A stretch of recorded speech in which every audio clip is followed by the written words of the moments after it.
தளபதி விஜய் சமீபத்தில் தமிழக வெற்றி கழகம் என்ற அரசியல் கட்சியை தொடங்கியிருக்கும் நிலையில் அவரது கட்சிக்கு எந்த சின்னம் கிடைக்க வாய்ப்புள்ளது என்பது குறித்த தகவல் தற்போது கசிந்துள்ளது. தமிழக வெற்றி கழகம் என்ற அரசியல் கட்சியை தொடங்கியுள்ள விஜய் 2026ஆம் ஆண்டு நடைபெறவுள்ள சட்டமன்ற தேர்தலில் போட்டியிட இருப்பதாக தெரிகிறது.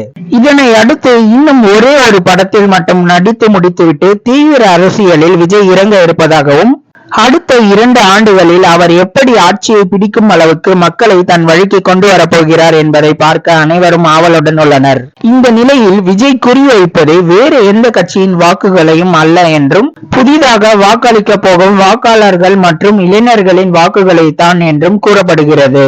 அதற்காகத்தான் அவர் 10 மற்றும் 12ஆம் வகுப்பு மாணவ மாணவிகளுக்கான நலத்திட்ட உதவிகளை செய்து வருகிறார் என்பதும், 2026ஆம் ஆண்டு அவர்கள் அனைவரும் வாக்களிக்க தகுதியானவர்களாக ஆகிவிடுவார்கள் என்பதால் இளைஞர்களின் ஒட்டுமொத்த வாக்குகளும் அவருக்கு கிடைக்கும் என்றும் கூறப்படுகிறது.